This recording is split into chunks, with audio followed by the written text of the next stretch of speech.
Good morning, ladies and gentlemen, and welcome to the Hardwood Nation podcast with your boy, CEO Anthony, and my main man, Bryce Ward. What is going on, Bryce? Oh, just enjoying this weekend a little bit more than last weekend. I'll say that. Yeah, we'll get into all that. For all our fans, first time listeners, whoever the fuck you are, please like, subscribe, and share our content. We keep it real and we keep it raw here on the Hardwood Nation podcast. So, as always, we got some shit to get into, Bryce. We got some playoffs to talk about. We've been going for about a week or two.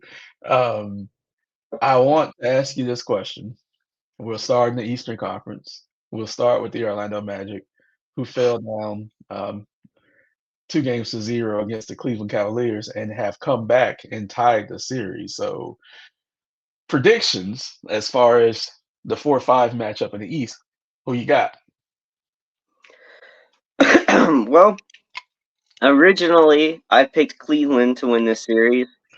I just figured with the experience and all these things, it's not like we blew them out in the regular season matchups. It was 2-2, and so some important players were missing for like every game, whether it was Orlando or it was Cleveland. Everybody was missing players, so it's hard to really gauge what exactly we were going to get from this series.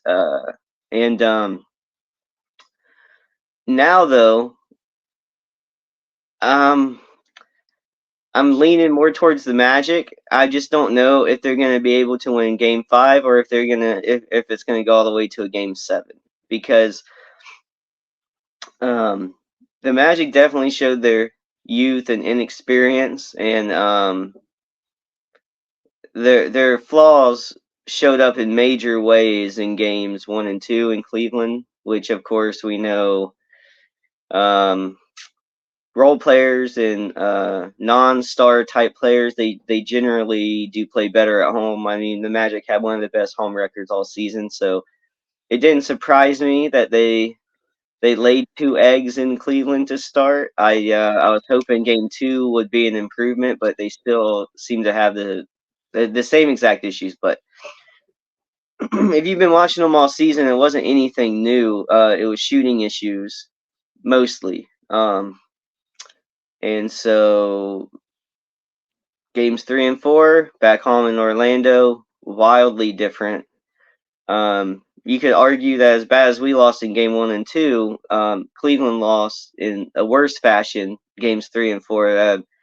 They basically rolled over the beginning of the third or the fourth quarters. Different times, of course, but they rolled over in the fourth quarter 2 games in a row now in Orlando, throwing their third bench unit out there to finish the game because Orlando was too far up. But I'm gonna go. I think if Orlando wins this series, they win it in 6. I think they win the next game and then they win it at home in Orlando. If it goes to Game 7, I think it's Cleveland. Um, Orlando has the most momentum they're going to probably have in this series, I would imagine, going up 2 game or winning the last 2 games. So I think if they're going to pull off a win in Cleveland, it's going to be Game 5. And I mean, most series or a lot of series are decided on Game 5, especially in terms of if the teams are going back and forth. It seems like who wins Game 5 usually wins that series. And I think after games 1 and 2, most people would have counted Orlando out. Um, but like I said, they didn't just beat Cleveland in games 3 and 4; they made them quit. And I think that was a little more eye opening and carries a little more weight in terms of momentum for Orlando going back to Cleveland. So before the series, I picked Cleveland. After the last 4 games, I really believe in Orlando being able to impose their will. If you know, so what do you think about this series? I'm going to go with the Magic in this series in 7 games. Um, that's where I'm going with it. From the jump, I picked the Magic to win this series, so I'm not changing that. I think the Magic are going to move to the second round. So We got next New York and the Sixers. New York won the first two games. Sixers had won a must-win game three, in which Embiid dropped the 50 piece. Um, what do you think about this series? Because I actually thought the Sixers would be more competitive than what they are. Even though they're the lower seed, no one wanted to face the Sixers in the first round. What did you think about the Sixers' chances against the Knicks? I originally picked Sixers, and I'm gonna stick with that pick. I was surprised that they seem to have such a hard time with New York, especially with Brunson. The first game or the Mm, first two games, I think, did not play well, and New York was still able to. I mean, they did have home court, of course, but still, they were able to beat Philly two games in a row, and that surprised me. Embiid has looked a little. He started off when he first came back from injury looking fine, and then it looked like he bothered his knee a little bit in that game against Orlando at the end of the regular season. And ever since then, it seems like for a moment he just wasn't quite right again until the 50 bomb, of course, last game when they seemed to yeah. wake was able to pull that off. I'm still sticking with Philly in this series because I think Embiid is woken up finally, like completely. And I think he's gonna dominate. But I didn't think New York without Randall had enough to take Philly in a 7 game series. So when they took the first two games while Brunson not playing well was very surprising for me. I don't know if they can keep that up in the series. I know they haven't done anything crazy. They get hot from three, and their role players can really carry that team. And Josh Hart is playing out of his mind. Hmm. So I mean they have the pieces to do it. I just feel like with Philly being completely healthy, I feel like there's a little more room for error there. But I think Embiid kind of carries Philly the rest of that. The the 1-2 punch of Embiid and Maxey, I think, is going to be a little too much for New York by the end of the series. So I think the injuries kind of catch up to New York, and I still pick Philly to win this series. Yeah, Brunson's in a very bad shooting slump right now. Mm. He's gonna snap out of it, but I just think Philly's New York's a decent sized team, but I just think Philly is too big for New York to overcome right now. Even when Bronson has his, because he's gonna have his snap Yeah. out of the slump game. But I still think just 1 through 15, Philly's too strong, too deep, too big for New York to overcome right now. Um, so as far as the Celtics and the Heat, of course, Jimmy Butler went down before the series. So I Mm. felt like, the Heat didn't have a shot. I waved the white flag. Um, I told Cortez yesterday, we talked on the phone. I said, hey, um, and this was before well, no, this was during the Heat game, but I told Cortez, I said, look, if the Heat loses the series, just know that I'm gonna wave my flag behind the Magic and support y'all the rest of the way. Um, I knew we wasn't gonna get swept. I knew that. And then when the Heat won game two in Boston, it was like, we might have a shot at this. But after that disastrous game yesterday, it was just disastrous. Um, Boston really put us in our place yesterday. The Heat were all out of sorts. They needed to win game three in order for me to feel like we could win this series. But the way they lost, Boston's probably going to win. Boston should win because they're the number one seed. But how do you feel about it? Well, real quick, I wanted to ask you what seemed to work so well in Game Two that Boston was able to clean up or fix for Game Three. So it's simple. Some make or miss league. Game one, Boston made threes, they won. Game two, Miami made the threes, they won. Game three, Boston made the threes and they won. So that's the biggest difference. Miami couldn't hit a shot in game three. So it's just the home cooking didn't work. Like none of it worked. And Was Boston was there was hitting. there a difference in defense intensities between the two teams? mm, Like, were the Boston Heat feels more like it. engaged in Boston? No, because each team had open shots, so I don't think they're. Boston said they didn't close out enough on the Heat in game two, but nah, the Heat still had open shots. They just didn't make them, so that's their fault. Boston didn't really do anything outside of rebounding a little more. Um, that made a difference. But no, they just missed shots, and Boston took advantage of those missed shots. So Miami would miss a three, Boston would come down and make a three. So that's a 6 point swing. And it happened more than once. Plus, Miami did turn over the ball a lot, not from Mm. pressure from Boston, but just by making trying to make stupid ass passes. Um, so yeah, um, like I said, without Jimmy, I knew it was going to be a tough mountain to climb, but game two did give me some hope, and then that hope went away in game three. Um, so for our final matchup in the East, so we both had the pleasure of watching game three. The Indiana Pacers, I texted you and I told you they grew up. Milwaukee, even without Giannis, even with a slightly injured Dame, man, Milwaukee gave the Pacers everything they had. Middleton went for what, 42? Yeah. I mean, that was a fucking slugfest of a game. It was the game How that made you remember why Chris Middleton was so important to that championship run. right, right. Dude, he couldn't miss. He couldn't miss, and he gave it everything he could. But man, the Pacers overcame it, man. Like Halliburton is just fucking phenomenal, man. He is so passionate about the game. I love him to death. I just absolutely love him. What did you think just watching it in the moment, just seeing these two teams just go back and forth and just throw haymakers at each other? Well, I kind of thought that if it got to that point, the reason you have Dame there is to win those. Um, but like you said, everybody saw he definitely wasn't 100%. Hurt his looked like his knee earlier in the game. Yeah.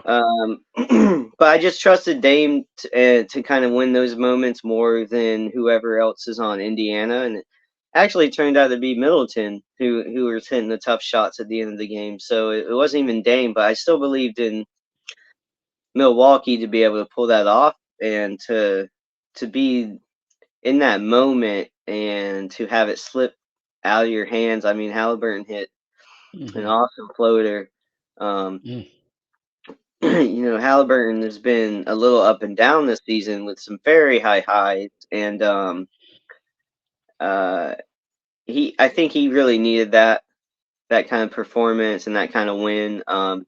Like you said, it did seem like they grew up some in that win. And if you're Milwaukee, I mean, if Giannis isn't playing and you've had the kind of season you've had, I don't know how much you truly believe you can win a championship, but with Giannis out, I mean, you have to think that they're just in a sense throwing in the towel for this season. And with Dame, if he's not 100%, I don't think they can win this series. Uh, I did pick Milwaukee to start, um, but I don't think they. I mean, I just don't think they have what it takes. I think Indiana makes a statement with this series, and I mean their offense has been phenomenal all year, and they just seem like they have the right personnel to really deal with Milwaukee. They gave them problems all season. Um, yeah, and I think Milwaukee has an easy way to, with the injury to Giannis, I think they have an easy way to just wipe this season off or write this season off and look forward to next season. But the thing is, you're just, it's a wasted season with Dame, essentially, which is is already pointing towards the direction of where he might not want to be there. We heard Right. rumors this season, of course. So Yeah. you're on the clock. You you had to get rid of a lot of pieces to get Dame, and I mean I know it's not anybody's fault that Giannis got hurt, but regardless, you're on a clock. And I wanted to ask you this: in terms of where Middleton's at in age and injury, do you think he has more value at this point? Do you think he holds more value than like a player like Clay, who's in a similar situation? Like, who do you think still shows more life in their career, because the other night would say Middleton, especially after the play-in the play-in game that Golden State ended up losing. Yeah, no, I would still go with Clay because he's bigger. Um, Mm. People don't realize how big Clay is. Clay's 6'10". So I would still go with Clay over Middleton. They've both had their injuries and they're both have slowed down. And remember, a few weeks ago, Clay did have a big game as well. No, I would go with Clay. Just I knew Indiana was going to win this series, injury or not. They were just going to win this series. Mhm. Um, Dame essentially now has the same injury that Giannis has as far as a sore Achilles, and that's something that you don't want to play with. So I don't believe they're going to play Dame in Game 4. Um, do they bring Giannis back? I don't know. I don't think it's worth it. I think they need to take the L. They just need to lay Yeah, down. yeah. I mean, there's Um, no reason to. right. And as far as time frame, um, it's bad, man. This is bad for them. It's so bad. They really they took a shot last year to get Dame. It was the wrong shot. They need to blow it up. They just need to blow it up now and rebuild. Get some youth around Giannis and just really blow it up because this team's they're currently constructed. They're not going to win the championship, healthy or not. They're just not. Um, so they really just need to blow it up. But Indiana was going to usher them out the door. Like I said, injury or not, Indiana was going to be the team that ushered them out the door. That it was doomsday for them to play the Pacers in the first round. Basketball gods. Um, that's all it was, is basketball gods. So really quick, as far as the West, we have the Thunder running roughshod over the Pelicans. Of course, the Pelicans don't have Zion. Mhm. They're they're outmatched grossly. I watched a little bit of this game yesterday. Any quick thoughts on the Thunder and Pelicans? Do you think it's just going to be what it is? I mean, not taking anything away from the Pelicans, I mean, like, it's going to be tough without Zion, but OKC has been on one all season. I didn't. They're young, but I still the Pelicans are young in terms of playoff experience and wins. So they're not. It's not so out there in terms of, like, even though OKC's young, they have the talent, they have the season, they have the star to really run all over um, New Orleans. And if Zion was out there, I would still pick OKC to win this series. So that is what's happening. Really isn't surprising. OKC's. I'm interested to see who they get in round two. That's where I'm. I didn't think the Pelicans really stood a chance, and that's not. I'm not trying to you know kick them while they're down. It's just it is what it is. The Thunder have just looked that good all season. But I wanted to ask you this: It's this is the arguably the best in terms of health and longevity we got from Zion this season. Um, do you think? I mean, anybody can get hurt, but he definitely has a history. Do you think this season, with the way it's ending, do you think it's a positive sign for Zion going forward, or do you still think it's a bit of the same and it's just this season it came at the end of the season instead of the beginning, kind of thing? Or do you still It's, think he should lose some weight, kind of thing? Like, yeah, it's the bit of the same. He's always going to have issues. Um, the timing sucks because usually it's at the beginning or the middle of the season. So this time it's at the end of the season. So the timing sucks. And don't get me wrong, he's still young. He's a young man. But Mhm. the older he gets, the harder it's going to be for him to drop weight. So that's another thing that he has to consider as well. All he has to do is just drop about 20 to 30 pounds and he'll be fine. That's literally all he has to do. And that just comes from discipline, which he obviously doesn't have on and off the court. Um, so the Thunder, we agree, will move on. They will play the winner of the Clippers and the Dallas, which Dallas is actually winning that series two Mhm. games to one. So I've been tough on Luca all year. I've always said I don't care anything about Luca until he gets to the conference finals. Do Mhm. you think if the Mavericks beat the Clippers, do you think they could clip the Thunder in the second round, and then Luca would be in the conference finals? uh, I do think Dallas, if they advance, I do think they could beat the Thunder.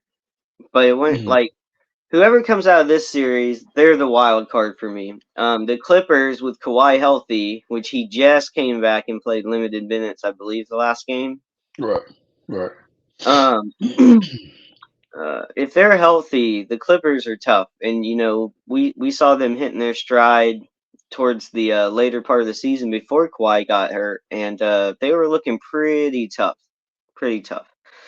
Um, so we're gonna have to see what kind of shape Kawhi's in for this next game. I picked Cleveland or the Clippers to win the series.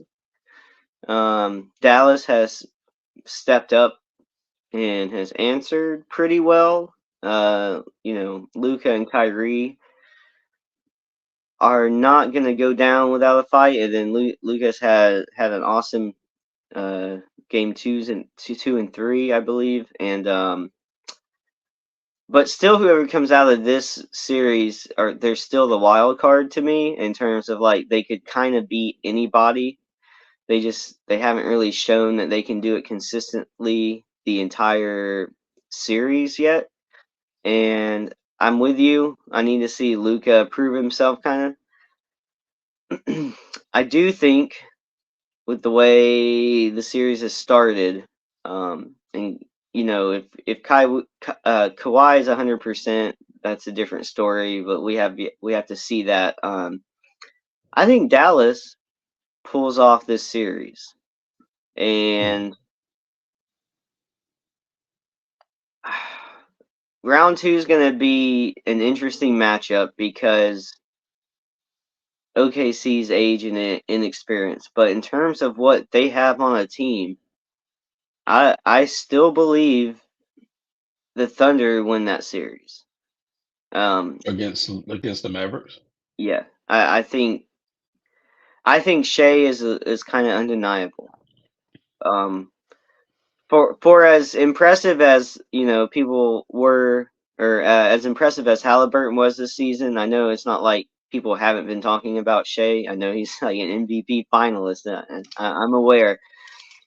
I believe in Shea more in terms of like he's not gonna let his team lose and play accordingly, I guess. Where kind of like Anthony Edwards, I get those vibes from those two guys. It's like, and not just that they're gonna elevate their games. It's like they're not gonna let their teams lose.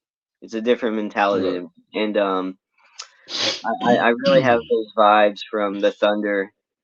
And Dallas, not that they're not good. It's just I think from a team standpoint, OKC just has it more together. And so I think Dallas comes out of this one, but I think the Thunder knocked them out in round two. Okay. I got the Clippers coming out of this one, and I think the Clippers are gonna upset the Thunder in round two. Um, the Lakers avoided being swept last night. Finally won a game against Denver, their first win in 11 games versus Denver, and the Lakers have led in every game this series. Um, how shocked are you for on the verge of getting swept before last night's game, considering the strong play of Anthony Davis? Because he's been phenomenal this series. The problem with the Lakers isn't Anthony Davis or LeBron James. It's the other guys Mm, that for all the praise that Austin Reeves was getting last year, until last night, he wasn't showing up. D'Lo wasn't showing up. Last night they each scored over 20 points. yeah, That's the biggest difference. That the Lakers have been in these games. It's just from top to bottom, Denver's team is just they know their roles. They execute them perfectly.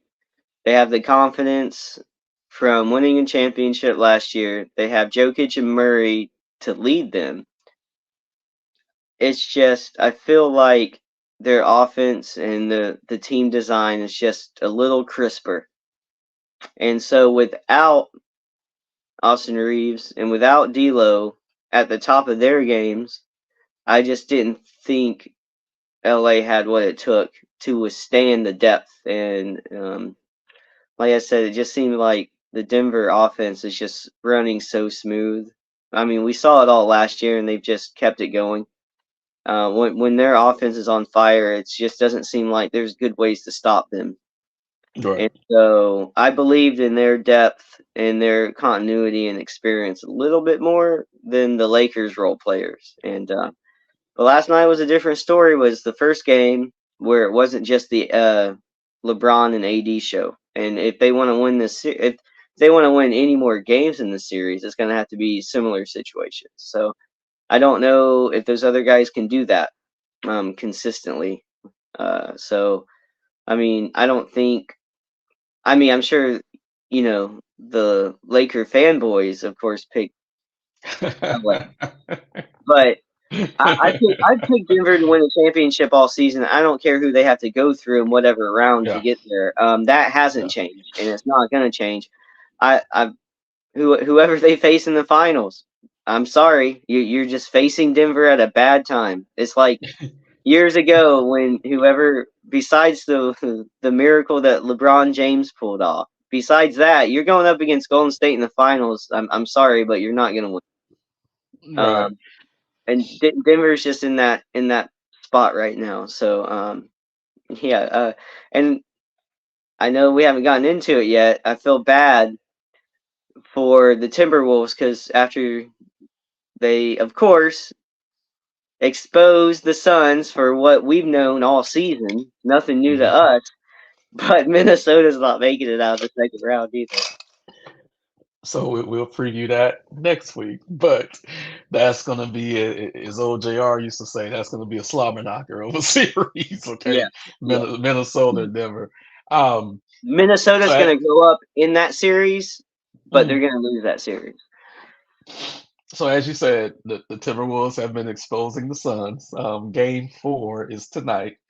So we all knew Minnesota was gonna win this series. But let me ask you this: do you think it's gonna be a sweep?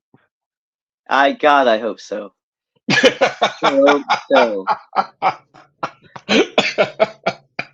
We know you love chaos, so you think the Suns, who have no shot in the future, no draft picks for the next 3 or 4 years, capped out the ass. You've got nothing but a couple shiny toys that's fun for the regular season. That is it. Wow. So okay, so if the Suns get swept, who do you think ask out first? Durant or Bill? Because I don't think Booker's gonna ask out. Durant. I can't take Mhm. this guy serious anymore. I can't. I cannot. I cannot. But Slim So, Reaper's starting to turn to a different way of looking at that nickname because instead of mm, being on the court, I just picture him gutting teams, no playoff wins, and then you're just moving on to the next one. yeah, yeah, yeah. Kudos to the Timberwolves because they're playing with a fire and a passion that only Denver can probably beat. So, like I said, we'll preview that one next week. So I love the that's attention that Ant is getting. I know he's been oh getting yeah, it all season, but yeah, I mean, nobody deserves it more than him. I mean, that yeah. guy is phenomenal. He's eating it up too. Um, and I've been seeing these commercials he has now. I'm like, yep, he's on that Jason Tatum level as far as publicity right now. So yeah. Um, so on that note, we're gonna wrap up our first round playoff previews on this week's episode of the Hardwood Nation podcast. Again, please like, subscribe, and share our content. Drop comments below. We always respond, good or bad. Everyone stay safe, and we are out.